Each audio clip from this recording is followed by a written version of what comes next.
because the spree has already sprung, hasn't it?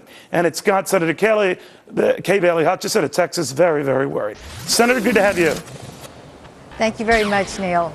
So I guess we're supposed to be grateful that they've whittled it down $150 billion, and that's a steal.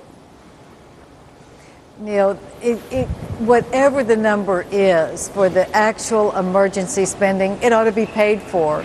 So many of these items should be on budget. They should be a part of the priorities that we set in spending.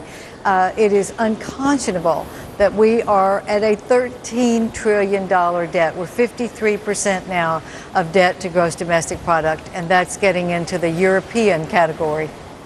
You know, they have been looking at the economic numbers, though, Senator, as I'm sure you're hearing, and saying, you know, this improvement we're seeing, you know, the number of jobs we get each month is picking up, and not across the board, but enough with reports like retail sales and durable goods orders and home sales. There, we might have a bit of a tax credit issue that buoyed them.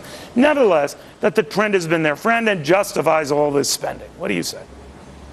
No, I don't think that the jobs that are being created are significant enough considering how much has been lost. And actually, companies have been showing profits in the last quarter because they've laid off so many people and they are not going to be hiring them back. That's not a recovery. It's not a good economic indicator.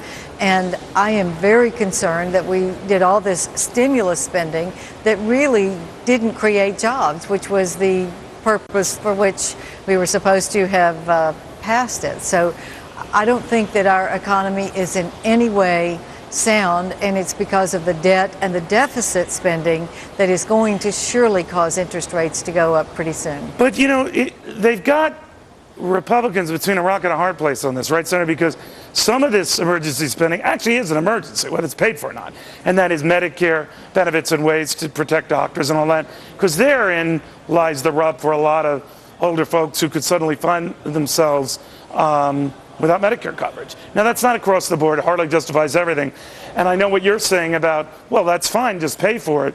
But they're going to hold you up, much like they did Senator Bunning of Kentucky when he was not against providing jobless benefit extensions, but just making sure they were paid for. And he was vilified as a callous kook. Are you afraid that they're going to lock you guys into the same corner? I think we ought to be doing shorter-term extensions and paying for them and trying to stop the spending on the added things. I mean, Senator Harkin is talking about teacher subsidies and police subsidies. Those are great things, but not for an emergency appropriation that's off budget. We have got to start having a budget process that works. We don't even have a budget right now, Neil. We are not even on course to pass a budget. That's just irresponsible. It's like, oh, well, let's don't have a budget, then we can spend what we want to. This is the United States government. My goodness. Well, does that mean that this is what's scaring Senator, people does to that death. mean, just to be clear here, that unless this is paid for, you would reject any and all measures that are coming before you? Well, I think we ought to be paying for it. Now, I cannot tell you that in the end we wouldn't support going forward with these true emergencies that are actually going to expire. The only ones that are going to expire are unemployment, COBRA, and the doctor fix. We could do a 1-month extension for those three until we can find the funds to pay for those things and go forward. That would be the responsible thing to do. Senator, good seeing you again. Thank you. Thank you.